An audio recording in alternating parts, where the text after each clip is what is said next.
안녕하십니까. 민족문제연구소 기획실장 방학진입니다.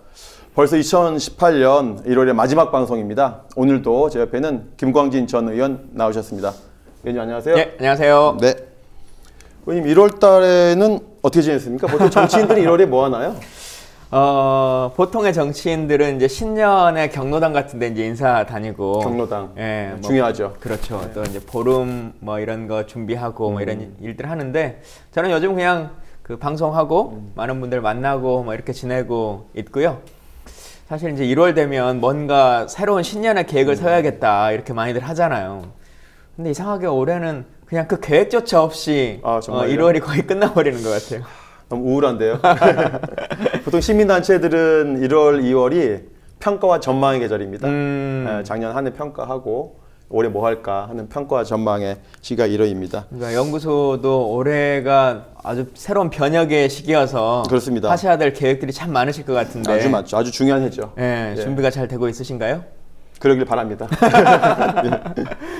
그 대부분 회사들이 보면 송년회 때든 신년회 때든 뭐 5년 단위로 10년 단위로 뭐 오랫동안 일했다고 황금 열쇠도 주고 막 이렇게 하잖아요. 그럼 한돈도 주기도 그렇죠. 하고 예. 뭐 신혼여행처럼 다시 부부 동반으로 그렇죠. 해외여행 보내주기도 하더라고요. 안식년처럼 휴가를 주기도 하고. 맞습니다. 예. 제가 보니까 우리 실장님 올해 연구소 입사 20년이시던데 네. 황금 열쇠 받으셨습니까? 전혀요. 제가 황금 열쇠 집에 있는 걸 내놔야 될 것 같아요. 연구소가 여전히 어려워서. 예. 제가 연구소 들어온 지 이제 올해가 20년이더라고요. 그래서 입사는 아니고 이제 입소죠. 민족문제연구소니까. 뭔가 근데 군대를 가시는 것 같은 느낌인데. 예, 어쨌거나 연구소니까 입소 20년이 딱 되더라고요. 예. 그래서 제가 그 20년 전 기억해 보니까 되게 재미있는 일이 참 많습니다. 20년이면 1998년. 98년. 근데 대학을 다 졸업하고 연구소로 가신 거예요? 제가 대학교 5년을 마치고. 그러고 나서 군대를 가고. 군대 갔다가 갔다 오자마자 8월에 제대하고 9월에 바로 연구소 들어와서 활동을 시작했는데 그때 아주 되게 중요한 사건이 이제 발생을 하죠. 이제 98년 이제 9월에 연구소에서 일을 한 달 정도 하고 있는데 그때는 연구소에서 큰 일이 많이 없었는데 10월 달에 연합뉴스 기자가 전화가 옵니다. 김태식 기자라고 이분이 박근혜 때인가 해직이 돼요. 예, 공정언론 투쟁하시다가 최근에 복직됐다는 좋은 소식인데 근데 연합뉴스 김태식 기자가 급하게 전화가 왔어요. 김활란 상을 만든다. 이화여대에서. 김활란 어워드죠. 세계적인 여성상이다. 쉽게 말하면은 자칭 여자 노벨상이다. 이거는. 아주 큰 규모로. 99년이 김활란 박사 탄생 100년입니다. 그래서 아주 큰 상이죠. 그 전해에 10월에 발표하는 거거든요. 김활란 상을 만들겠다고. 저희 난리가 나죠. 이제 저희 연구소가 야 이게 웬 이런 일이 발생하느냐. 그때 그걸 추진했던 총장이 장상 총장이라고 혹시 들어보셨습니까? 김대중 정부 때 그 총리 서리로 있다가 그때 뭐 논문 표절인가 뭐 때문에 안 되셨잖아요. 네, 여성 최초로 최초로 국무총리가 되실 뻔한 분이죠. 그렇지만 이제 그 당시에 청문회 낙마를 하세요. 낙마할 때 저 청문회가 과정이 있었는데 그때 많은 청문위원들이 여당 야당 할 거 없이 청문위원들이 장상 총리에게 공격을 합니다. 그 공격 중에 하나가 당신은 부적합한 이유 중에 하나가 바로 당신 총장 재직 시절에 김활란 상을 추진했다. 그건 역사의식을 저버리는 행위고 그래서 국무총리 자격이 없다.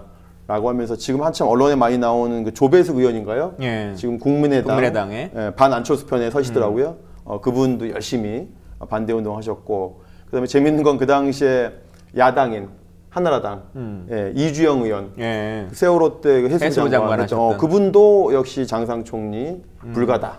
김활란 상을 추진했으므로 뭐 이런 식의 일이 있었습니다. 되게 재미있는 아이러니한 일인데요. 그러면서 그 당시에 김활란 상 반대 운동은 주로 어느 공간에서 이루어졌냐면 주로 PC통신.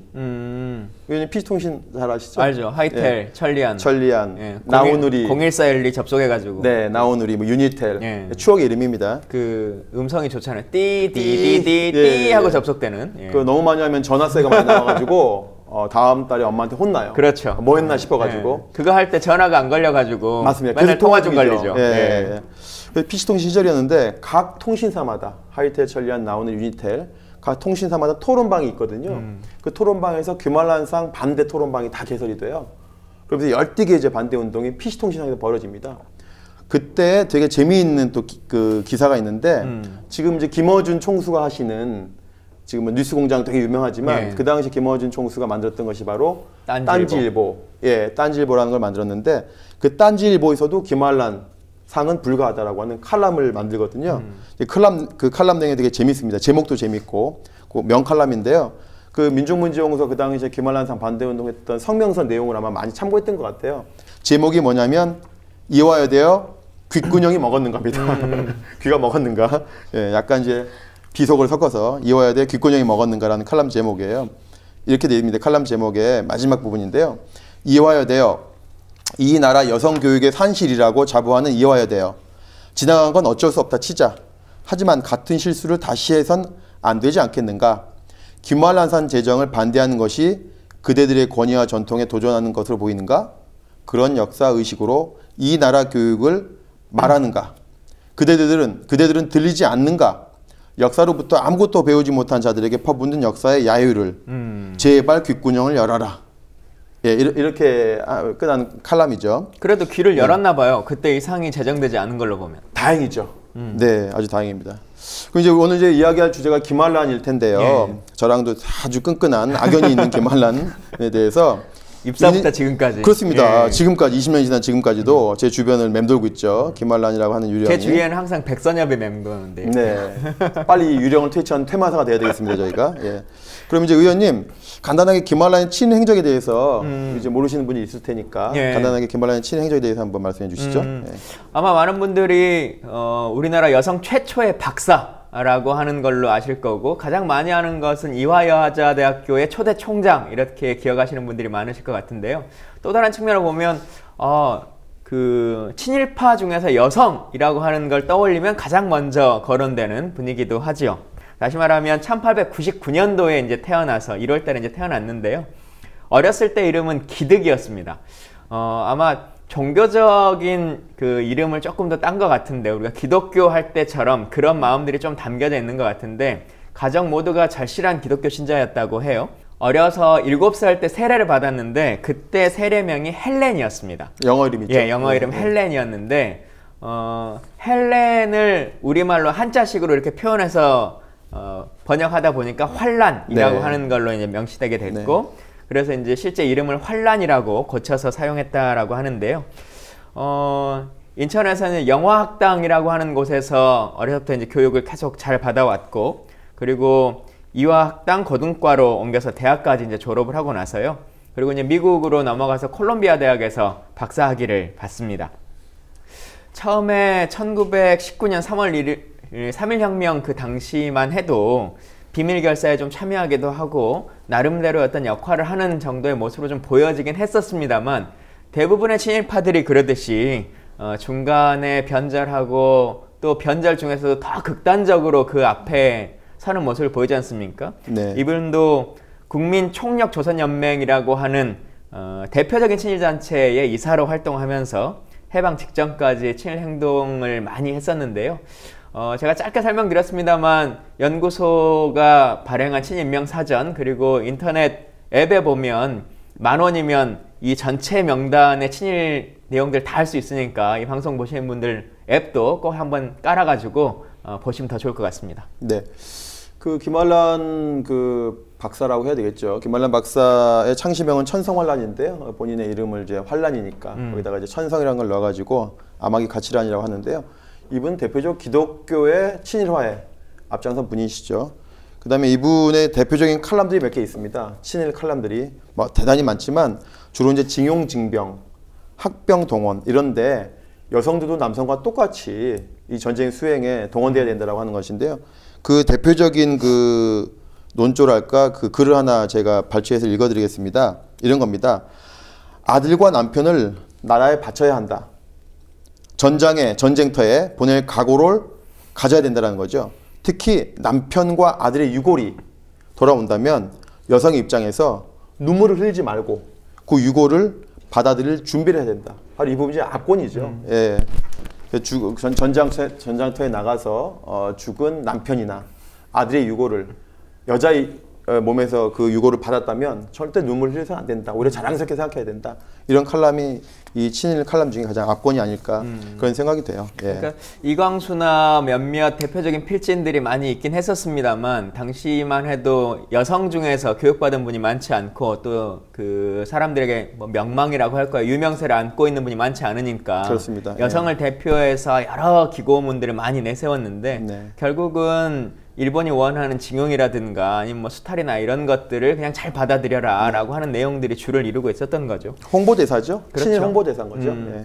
근데 참 친일파들은 언제나 비슷비슷한 그 삶들의 이력이 있는 것 같은데 친일 홍보대사라고 말씀하셨습니다만 해방을 맞이하면 대부분의 친일파들이 또 이제 친미 홍보대사로 딱 바뀌지 않습니까? 네. 미군정의 여러 가지 일들을 도와주면서 본인이 이 새로 생긴 나라 안에서 얻어낼 수 있는 것들을 다 뽑아내는 그런 일들을 하는데 이분도 바로 해방이 되자마자 이제 친미파로 바로 이제 돌아서죠. 이걸 변절이라고 할 수 있을지 뭐 전향이라고 할 수 있을지 모르겠습니다만 아주 태세 전환은 딱 명확하게 하시는데 그러면서 주로 하는 일이 미군정 안에서 한국교육위원회 위원으로 참여를 하거든요. 사실 어찌 보면 이게 지금까지 한국 사회의 가장 큰 문제점이라고 할 수도 있을 것 같은데요. 그러니까 경제적으로 친일파들이 뭔가의 이익을 얻는 것도 문제지만 가장 큰 문제는 우리 사회 교육이라고 하는 것을 통해서 앞으로 자라나는 모든 세대들에게 그 과거의 문제를 정상적으로 가르치지 못하도록 만들어 놓는 것, 이게 참 슬픈 과거의 상황이었는데 그 주축에 이제 김환란이라고 하는 분이 있고 또 많이들 아시는 것처럼 김환란, 김성수, 백낙준 이 분들이 쉽게 말하면 우리 처음 교과서라고 하는 것을 만드는 분들이거든요. 네. 그러니까 김환란이 이화여대를 만들고 김성수가 고려대학교를 만들고 백낙준이 연세대를 만들면서 친일파들이 해왔던 그 일제의 교육을 그냥 한국어로 번역만 된 형식의 그리고 그 사람들의 과거 행적을 미화하는 내용들이 그대로 담겨있는 교과서와 사학이라고 하는 것을 기반으로 우리 사회를 지배해왔다라고 하는 것 이런 거 참 너무 안타까운 일이라는 생각이 많이 들어요. 네, 미 군정 하에서 그 한국교육위원회가 만들어지는데 이건 뭐냐면은 친일의 토양 위에 미국식 교육을 심어놓은 거고 이식한 것이라고 이제 역사, 특히 교육학자들이 평가하거든요. 일제전제도 제대로 청산하지 못한 그 토양 속에서 오히려 다시 미국식 교육이 한국 사회에서 교육의 큰 기둥으로 만들어지는 그런 데 핵심적인 역할을 했다. 이렇게 말할 수 있겠습니다. 예. 김환란 총장이 그 45년도에 이화여대 교장이 되고 그리고 46년에 이제 이화여자대학교로 승격되면 초대 총장이 되지 않습니까? 네, 그렇습니다. 예. 그리고는 한 10년 정도 후에 1958년에 그러니까 네. 본인 생존하고 있었던 시기죠. 네. 그 시기에 이화여대의 상징처럼 본인의 동상을 세우거든요. 네. 오늘은 그 동상 얘기를 좀 더 해봐야 될 것 같긴 합니다. 예, 그 각 대학마다 친일 파들의 동상이 많은데 그 동상에 대해서 문제 제기하는 게 결코 쉬운 게 아니지 않습니까? 대단한 용기가 있어야 될 텐데 오늘은 이제 이화여대 학생들이 작년에 아주 큰 용기를 내어서 김환란 동상에 대해서 문제 제기를 했다고 합니다. 오늘 그래서 이화여대 학생들을 자리에 모셨는데요. 자, 오늘 나와주셨죠? 네. 안녕하십니까? 안녕하세요. 오셨는데 일단 자기소개를 좀 간단히 좀 해주시죠. 네. 저는 김환란 친일행적 알림팻말 세우기 프로젝트 기획단장 정어진입니다. 네, 저는 김환란 친일행적 알림팻말 프로젝트 대외협력팀장 김예원이라고 합니다. 예, 저희가 오셨으니까 박수로 환영을. 예.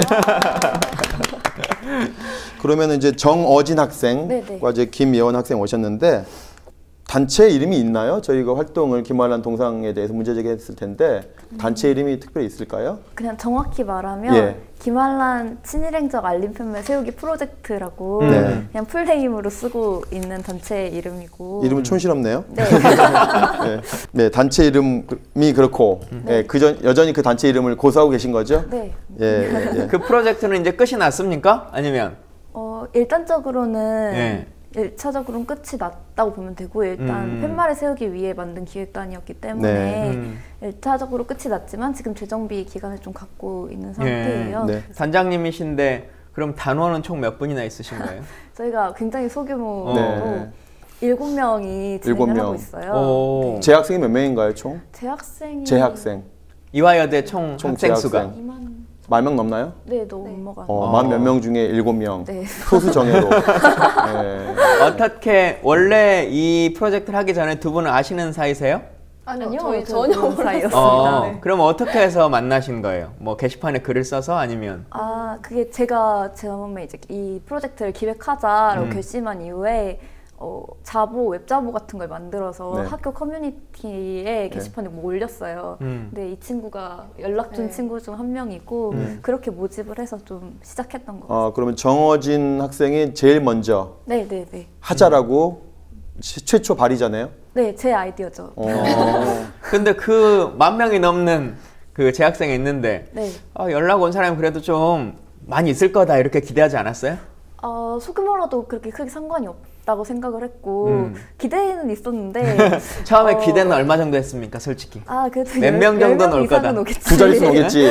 두 자릿수는 되겠지라고 했는데 근데 초반엔 연락이 진짜 많이 왔었는데 이게 제가 그 OT 날에 굉장히 구체적인 계획서를 들고 갔거든요. 그래서 PPT로 설명을 다 해줬는데 너무 빡세다. 그래서 이제 OT라고 하는 건 작년 OT 때. 네. 1년 전 2017학번들 입학하는 그 OT 때. 아니요, 프로젝트에 모집된 분들의 예, OT 때. 그랬더니 이제 다들 와가지고 만만치 않구나 하고 많이 나갔군요. 네. 되게 힘들겠다 이러면서 시간 맞추기가 어려울 수 있겠다 하시는 분들이 나가시면서 적은 인원으로 남게 됐죠. 일단 본인이 그 계획을 세우셨는데 어떤 계기로 내가 이 일을 좀 해봐야겠다 뭐 이런 생각을 하셨어요? 네, 그게 제일 궁금해요. 우리 민족문제연구소 회원이십니까? 그건 아닌데. 저희 사주를 받았나요 혹시?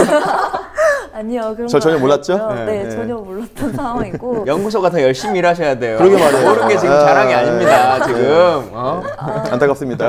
허점을 보여서 제가 이제 좀 학교를 다니면서 항상 좀 김활란 동상에 대한 불만 사항이 있었는데 저희 학교 학생들이 그 무슨 과세요? 저 역사교육 역사교육과 공부를 하다 보니까 또 그런 부분들이 보이더라고요. 그래서 이 동상을 그대로 두면 안 될 텐데 라고 생각을 해봤는데 이전에 학생들이 그 문제에 대해 문제 제기를 전혀 안 한 게 아니었거든요. 계속해서 그런 반대에 대한 의견을 표출을 해왔었는데 학교 측에서는 어쨌든 자기네들한테 크게 영향이 없으니까 늘 침묵하거나 묵인해버리는 그 반응이 없더라고요. 그래서 어떻게 하면 좀 반응을 이끌어내서 학교 측과 뭔가 논의의 장으로 끌어갈 수 있을까를 생각했을 때 뭔가 눈에 보이는 그리고 주목받을 수 있고 그런 것을 한번 만들어보면 어떨까 하다가 이제 생각한 게 팻말이었거든요.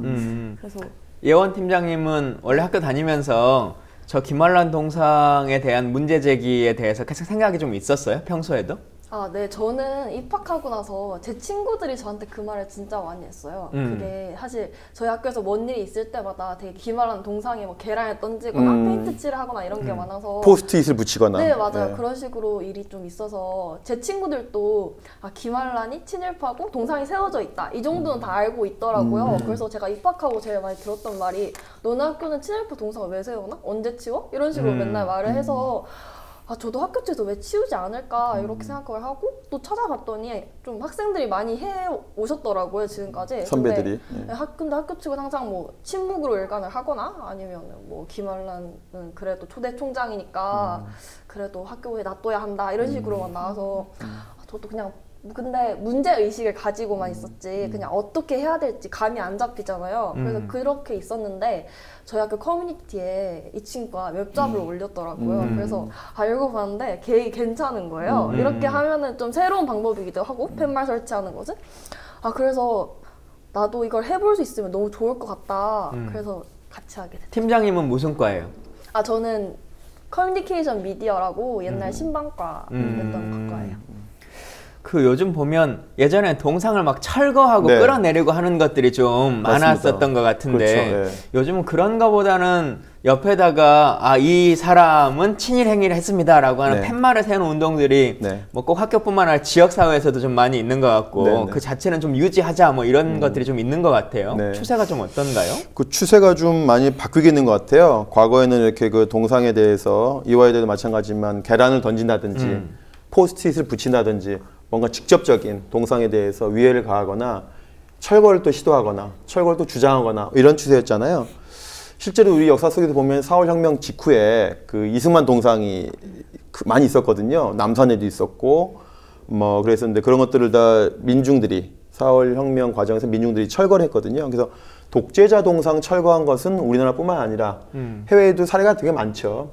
그런데 이제 우리나라에서 친일파 동상, 친일을 한 인사에 대한 동상을 가장 먼저 철거한 것은 이제 96년 2월 달에 청주에 가면 정춘수 동상이 있었습니다. 지금은 없죠. 이 정춘수라는 분이 목사인데 민족 대표 33인 중에 하나예요. 민족 대표 33인 하나인데 이분의 변절이 나중에 알려지고 난 다음에 청주 지역에서 시민단체들이 철거를 했죠. 실제로. 그게 이제 최초로 친일파 동상에 대한 문제적이었고 그 다음에 뭐 이제 철거라고 하는 것들이 많이 이제 이루어지긴 주장을 많이 됐었는데 실제 많이 된 건 없지만 근데 요즘에 저희가 이제 한 20년 정도 지나가 보니까 민족문제연구소 입장에서도 철거만이 능사인가 라는 생각을 하게 됩니다. 왜냐하면 철거가 돼버리면 철거할 당시에는 되게 속은 시원하잖아요. 아, 울분에 차 있다가 친일파 동상을 끌어내리면 그 순간에는 되게 기분이 좋지만 지나고 나면 시간이 지나고 나면 친일파에 대한 교육은 뭘로 시킬까? 라고 하는 오히려 교육 자료가 없어지는 그런 한계가 있죠. 그래서 외국에서는 그래서 이런 것들을 좀 남겨놓더라고요. 그 남겨놓을 때 주로 이런 말들을 많이 학술용어로 쓰게 되더라고요. 그 부의 문화유산, 그러니까 부담스럽다. 우리 후세대에게 되게 부담스러운 거잖아요. 그렇지만 부의 문화유산 또는 부정적인 문화유산이지만 이것이 향후에 반면교사의 자료를 삼을 수 있다. 또 그러면서 이 다크 투어리즘, 그러니까 어두운 여행이죠.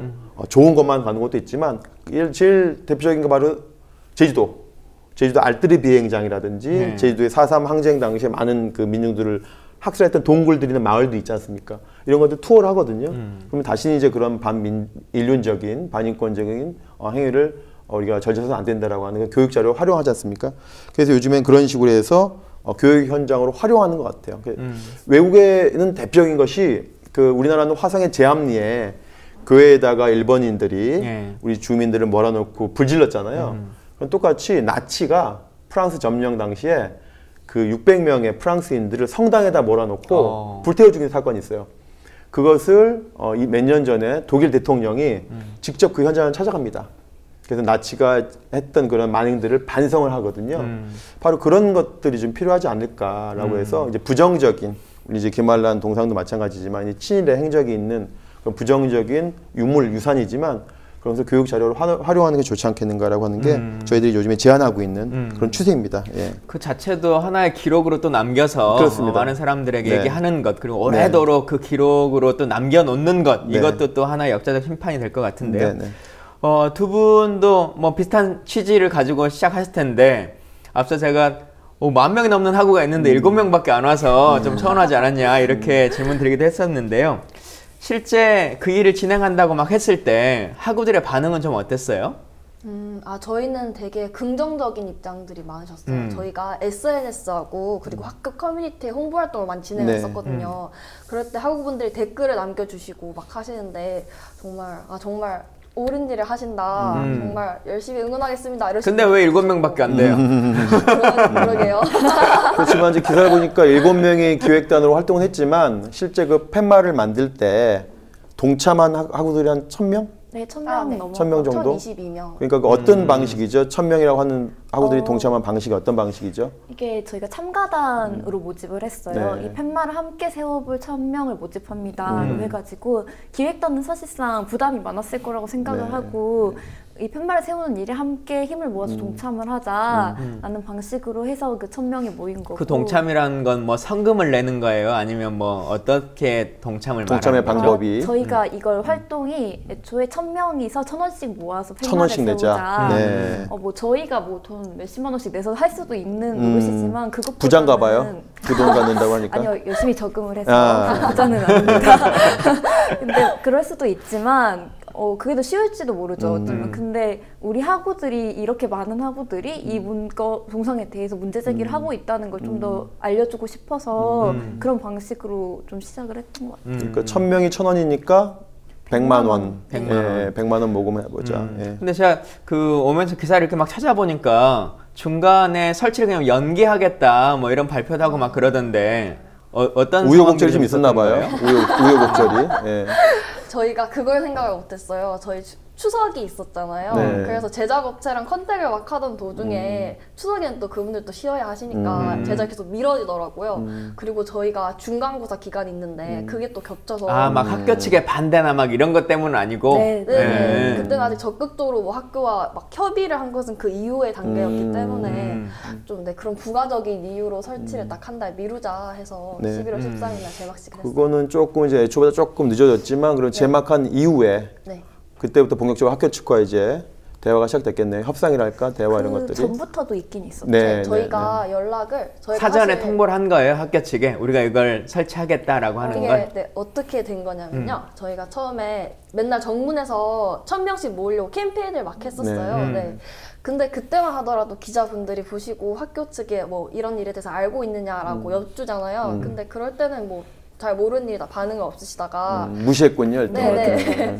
근데 저희가 1000명을 모으고 난 다음에 아 이제 팻말 제막식을 할 예정이다라고 기사가 한 줄 나간 적이 있어요. 디데이가 다가오니까 네네. 그때부터 학교 네. 측이. 그러니까 학교 쪽에서 먼저 연락이 오시더라고요. 어. 이야기 좀 하자고. 뜻밖의 입장을 확인하게 됐는데요. 아, 그렇습니까? 어떤 되게 입장? 옹호를 하시더라고요. 저희한테 막 김한란 자서전을 읽어봐라.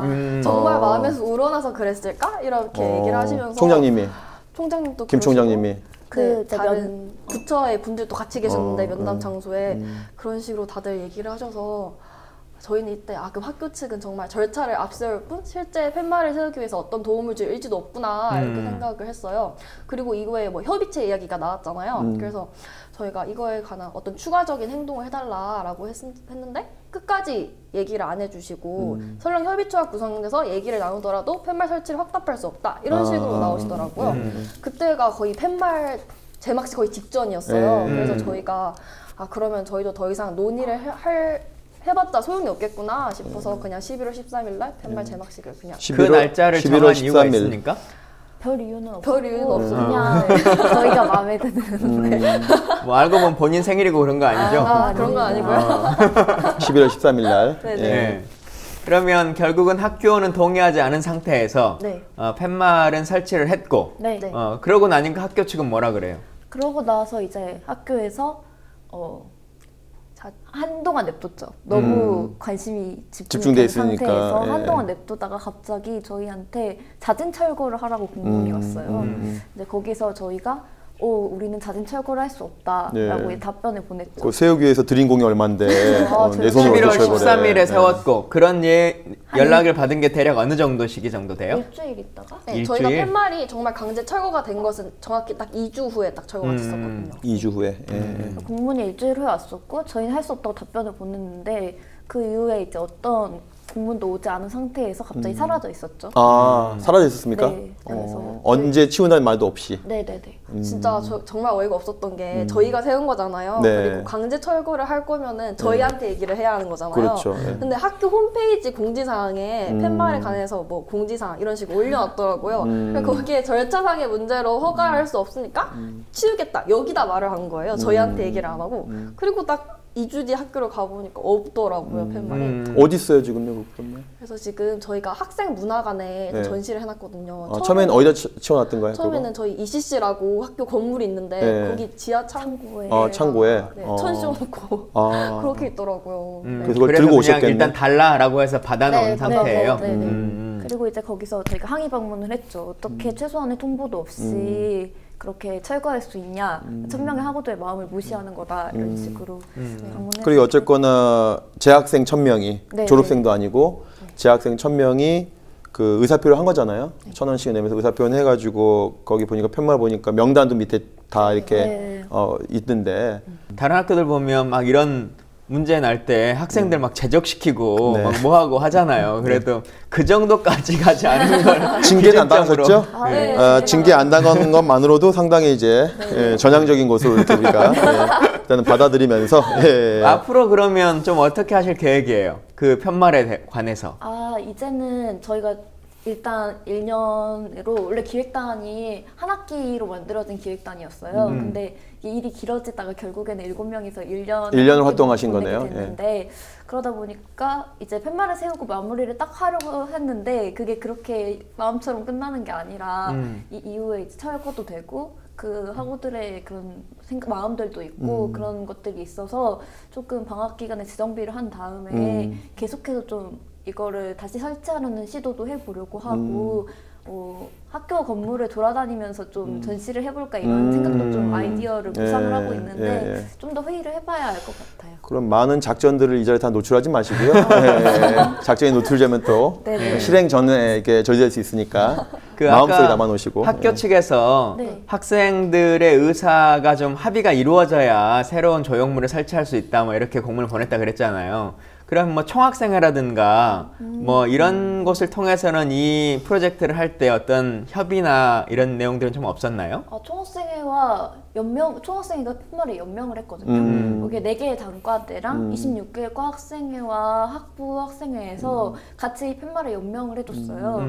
그리고 총학생회에서는 면담 자리에 부총학생회장님이 같이 들어갔고 제막식 자리에도 같이 참여를 하셨거든요. 그러니까 예를 들어 학생총회 같은 것이 열릴 때 이걸 안건으로 상정해서 뭐 학생들이 반대하지는 않을 거 아니겠어요? 학생총회에서. 그럴 때 의결을 거친다면 그 학교 측이 요구하고 있는 그 교칙상의 전체 공동체의 의견이 필요하다라고 하는 것들은 좀 넘어갈 수 있을 것 같은데 그런 것도 같이 좀 고민해 봤으면 좋겠다는 생각도 드네요. 이게 뭐 이게 친일 문제가 이게 감춘다고 이렇게 없어지는 문제가 아니지 않습니까? 참 이제 이화여대만의 문제는 아니고 친일파의 동상이 김한란 말고도 친일파 동상이 서 있는 대학이 전국적으로 한두 군데가 아닌데요, 의원님. 그렇죠. 뭐 설립자나 초대 총장의 동상을 세우는 경우들도 많이 있고 또 혹은 그 자식 출신 학교의 사람 중에서 유명하다고 생각되는 사람들, 이제 이런 사람들의 많은 동상을 세우는데요. 예를 들면 앞서 잠깐 소개해드렸던 고대 김성수, 그리고 연대 백낙준 유학겸 이 동상이 캠퍼스에 이제 세워져 있고 또 우리 친일인명사전에 수록되어 있었던 인사들을 중심으로 보자면 서울대학교에는 현재명, 단국대 홍남파, 동덕여대 조동식, 서울여대 고환경, 성신여대 이숙종, 상명대 배상명, 청주대 김원군, 추계예술대의 황신덕, 뭐 그 외에도 여러 명의 인사들이 다 있는데요. 사실 뭐 학교의 동상뿐만 아니라 아직도 국립묘지에도 친일파가 그대로 있는 상태니까 얼마나 심각한 상태인가 대한민국이 정말 정상화되는 것이 얼마나 힘든 일인가라고 하는 걸 다시 한번 느끼게 되네요. 예, 의원님이 지금 몇 개 학교를 말씀해 주셨는데 또 기록을 위해서 또 제가 또 몇 개 추가로 말씀드려야 될 것 같아요. 왜냐하면 그 학교 구성원들이 모르는 사람도 있거든요. 여기 추계대 황신덕까지 말씀해 주셨고 인덕대 박인덕, 서울예대 유치진, 경북대 박지영이, 숭실대 안익태, 영훈초등학교 고등학교의 김영훈, 경남고 안용백, 휘문고 민영휘, 인천 송도중학교의 윤치호 등등 정말 저희가 이제 그동안 민족문제연구소가 한 번 이상 문제 제기한 학교가 이 정도거든요. 인덕대 박인덕, 영훈고 김영훈은 본인 이름을 따서 이름을 딴 학교인가 보네요. 예, 상명대 배상명도 그렇고. 아, 상명대 배상명. 예. 자기 이름을 따서 학교를 만들었죠. 특히 친일파 동상하면 가장 대표적인 게 인천 김성수 동상이잖아요. 제가 20년 전에 김한란상 반대운동 할 때 가장 많이 들었던 얘기 중에 하나가 야, 민족문제연구소가 그때 동대문에 있었지 않습니까? 고대랑 가까이 있는데 가까이 있는 김성수 동상은 문제제기 안 하고 왜 멀리 있는 힘없는 여대에 와서 이렇게 문제제기 하느냐 그런 말을 그래서 거의 마초처럼 제가 이걸 못한 적이 있는데 그래서 저희가 김성수 동상에서 문제제기 안 한 적이 없거든요. 이렇게 보면은 김성수 동상이 전국적으로 한 8개가 돼요. 네, 아주 많죠. 또 재밌는 게 김한란 동상도 마찬가지지만 이 김성수 동상도 친일 조각가인 김경승이 만듭니다. 그렇죠. 그러니까 친일파가 친일파 동상 만드는 거죠. 예, 그런 경우인데 이 98년하고 2002년도에 김성수 동상이 훼손이 돼요. 98년도에는 이제 검은천으로 한번 쫙 이렇게 김성수 동상이 이렇게 묶이죠. 둘둘 말리죠. 미이라처럼. 그다음에 2002년도에는 페인트가 뿌려져요. 근데 제가 2002년도 페인트 뿌려지는 전후 과정을 제가 좀 압니다. 예, 아는데 어떤 재학생이 2002년 당시에 고대 재학생이 자기 신문을 밝히 연구소에 왔어요. 그래서 김성수에 대한 친일 행적 자료를 저한테 요청하더라고요. 저희 연구소가 뭐 자료 제공하는 건 뭐 큰 문제 아니니까 자료 제공했습니다. 며칠 후에 페인트가 뿌려졌다는 거예요. 근데 나중에 몇 달 후에 봤더니 그 학생과 그 주변의 학생 몇몇이 이렇게 그 실행을 했더라고요. 그래서 그 붉은 페인트를 칠했는데 제가 그 중에 관계하는 학생 중에 한 명을 제가 알아요. 지금 그분이 언론사 신문 기자로 열심히 활동하고 있습니다. 예. 이름을 밝히지 않겠습니다, 제가. 예. 2000년도에 있었던 건데 최근에 네. 그 상암동에 박정희 도서관에 페인트 칠 막 있고 그랬는데 그분도 누군지 아세요? 알 것 같아요. 그렇지만 제가 신호는 비밀로. 예. 그 좋은 일 하는 분들은 제가 감춰줘야 됩니다. 예. 그래서 이제 그 김성수 동상은 그런데 그 비단 친일파 문제에 관련해서 친일파 동상이 학교에서 문제가 된 적도 있지만 그 덕성여대 사례는 좀 좋은 사례로 말씀을 드려야 될 것 같아요. 덕성여대는 이제 2000년도에 친일파 송금선이 이제 그 동상이 있었거든요. 처음에 이 덕성여대는 시작할 때 근화학교, 무궁화 근자, 꽃화자, 무궁화학교를 시작했다가 그 총독부에 의해서 학교명이 바뀝니다. 덕성이라고 하는 교명도 바뀌어버리면서 그 설립자인 차밀이사 여사가 쫓겨나요. 이 설립자 차밀이사 여사는 독립운동가거든요. 쫓겨나고 총독부에 의해서 송금선이라고 하는 친일 여성이 이제 덕성학교에 교장을 오게 되죠. 그래서 오랜 동안 2000년도까지 친일파 송금선 동상이 학교에 있다가 그 이후에 이 친일 문제가 공론화되면서 학교 차원에서 송금선 동상을 없애고 대신 독립운동가인 차밀이사 동상을 세워놓고 이 차밀이사 여사에 대한 기념사업을 지금 하고 있다. 이렇게 해서 전혀 사례가 없는 것은 아니니까 이런 좋은 사례가 있기 때문에 그런 사례를 우리가 많이 참고해야 될 것 같기도 합니다. 예. 실제 뭐 연구소도 이와 관련한 다양한 활동들 쭉 해오셨지 않습니까? 네네. 그래서 얻은 성과들도 있고 뭐 네. 한데 제가 기억나는 것만 해도 광진상고의 그 박흥식 동상 네, 그리고 박흥식은 화신백화점 사장이고 예, 반민특위에서 첫 번째로 체포된 친일파죠. 예, 매판자본가. 그리고 예. 성남고의 김석원 동상의 철거도 네. 우리 연구소의 성과로 이뤘던 것 같은데요. 그렇습니다. 예. 뭐 또 보자면 학교 안의 동상은 그랬었고 학교 밖에 있는 동상으로 보자면 광주의 중회공원에 있었던 안용백 동상, 네. 이것도 이제 철거를 이뤄냈고 네. 그 경남고등학교에 안용백 동상이 또 있었나 보네요. 이것도 또 철거를 이뤄낸 나름대로의 성과들이 있었는데, 예, 경남고 안용백 동상은 철거를 시도하고 있죠. 아 그런가요? 예, 같은 인물의 동상이 광주 한쪽은- 중회공원에도 있었고 지금 경남고등학교에도 있는데 광주 중회공원 것을 저희가 철거했고 근데 교내에 있는 거 경남고등학교 예. 문재인 대통령이 경남고 출신이라면서요. 거기에 있는 안용백 동상은 여전히 세워져 있죠. 있군요. 예. 뭐 해야 될 일들이 많은데 사실 이 동상도 그렇고 그 친일파들의 뭐 시비나 네. 뭐 이런 것들도 꽤 많이 있고 네. 또 많이 거론되는 게 친일파 이름을 걸고 한 아까 김환란 상처럼 네, 여러 가지 기념사업이라든지. 문학상도 그렇고 그렇습니다. 음악상도 그렇고 이런 그렇습니다. 일들이 막 많이 있지 않습니까? 네. 이런 것도 좀 정상적으로 좀 바꿔봤으면 좋겠다. 우리나라에 음악가든 예술가든 기려야 될 사람들이 얼마나 많은데 왜 굳이 친일파의 이름을 딴 상을 지자체들이 하려고 하는가? 그리고 그걸 무슨 관광 사업처럼 하려고 하는가라고 하는 것에 대해서도 내년에 올해네요. 벌써 네. 올해 지방선거가 있는데 지자체장들도 좀 역사의식과 민족의식이 있는 분들로 새로 좀 바뀌었으면 좋겠다 이런 생각이 그래야 될 듭니다. 것 같습니다. 작년에 이제 그 미당 서정주 이름을 딴 미당 문학상이 문제 제기가 돼서 이제 어떤 작가분들은 미당 문학상을 나는 줘도 안 받겠다. 예. 또는 내 작품은 심사에도 올리지 말라라고 한 선언들이 좀 잇따르고 있으니까 계속 그런 조언이 있을 건데요. 그 대학생들이 이번에 이제 우리 이대 여기 옆에 두 분 계시는 그 프로젝트 팀에서 하는 것도 있지만 2005년도에 보니까 그때 광복 60주년이었거든요. 광복 60주년을 맞아서 2005년도에 뭐 서울대, 연세대, 고대 이런 학교 학생들이 자신의 선배들, 자신의 스승들의 이름을 스스로 밝히면서 친일 행적을 대신 사죄한 경우가 있습니다. 벌써 이제 12년 전, 13년 전 일인데 대단히 용기 있고 우리 기성세대들이 좀 본받고 또 어떻게 보면 반성해야 될 대목일 수 있습니다. 예. 그래서 친일파 청산이 어떻게 보면 정말 어려운 일이죠. 어려운 일이고 또 이런 노래도 있지 않습니까? 우리 세월호 때 많이 불렀던 어둠은 빛을 이길 수 없다. 또 성경에 이런 구절이 있다고 해요. 감추인 것은 언젠가 드러나기 마련이다. 이 친일 문제도 마찬가지 같습니다. 우리가 적폐청산 시대라고 하는데 이 친일 문제야말로 원조 적폐 아니겠습니까? 예. 그래서 이런 친일 문제는 결국 가린다고 될 문제가 아니기 때문에 오늘 그 어떻게 보면 어렵지만 이 적폐청산 시대에 정말 학교 현장에서 학교 구성원들에게 많은 핍박과 눈총을 받으면서까지 정말 용기 있는 일을 해준 오늘 이화여대 학생들이 두 분 오셨는데요. 끝으로 우리 청취자분들께 또 시청자분들께 우리 한 말씀 해주시면 어떨까요? 예. 예, 각자 네, 각자. 한 마디씩 예. 해주시면 좋겠습니다. 한 마디씩요? 네, 두 마디 해도 됩니다. 좀 준비를 해와서. 그럼 예. 준비한 거 충분히 해주겠어요. 뭐 다짐의 예. 말씀을 하셔도 되고 네. 길게 하셔도 네. 됩니다. 카메라 보고 하시면 예. 네. 일단 정말 감사한 분들도 많아서 감사 인사를 정말 드리고 싶었어요. 거의 시상식 나온 것처럼 이렇게 팻말을 세웠으니까. 네.